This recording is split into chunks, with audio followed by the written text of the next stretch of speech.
ఒక్కసారిగా వైసీపీ నేతల్లో ఒక జోష్ అయితే వచ్చింది. వైసీపీ కార్యకర్తలు ఆనందానికి హద్దులు లేకుండా పోయాయి. తాజాగా వలంనేని వంశీని పరామర్శించిన అనంతరం జగన్మోహన్ రెడ్డి చేసిన వ్యాఖ్యలు ఒక్కసారిగా ఇప్పుడు సోషల్ మీడియాలో వైరల్ అవుతున్నాయి. ఈ 8 నెలల్లో అంటే కూటమి ప్రభుత్వం అధికారంలోకి వచ్చిన తర్వాత, ప్రతిపక్షంలోకి వైసీపీ వచ్చిన తర్వాత ఈ స్థాయి ఒక మాస్ వార్నింగ్ ఇవ్వడం జగన్మోహన్ రెడ్డి ఇదే ఫస్ట్ టైం. అది కూడా గుడ్డలోడదీసి నిలబెడతా రోడ్డు మీద అంటూ చెప్పడం, అది కూడా అధికారులకు మాస్ వార్నింగ్ ఇవ్వడం. దీంతో ఎవరికి భయపడాల్సిన పని లేదు, నెక్స్ట్ వచ్చేది మన ప్రభుత్వమే అనే సంకేతం బలంగా ఇవ్వగలిగారు కేడర్కి.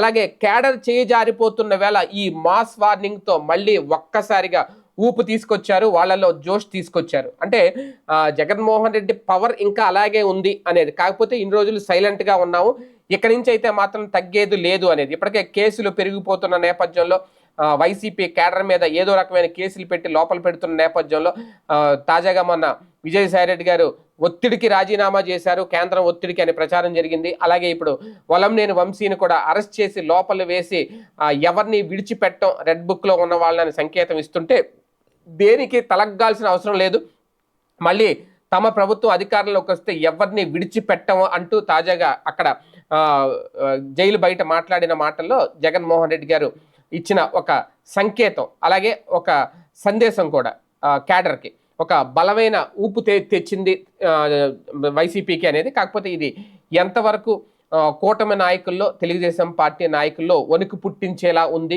ఈ ప్రసంగం అనేది, ఈ మాస్ వార్నింగ్ అనేది ఇంకా భవిష్యత్తులో చూడాలి.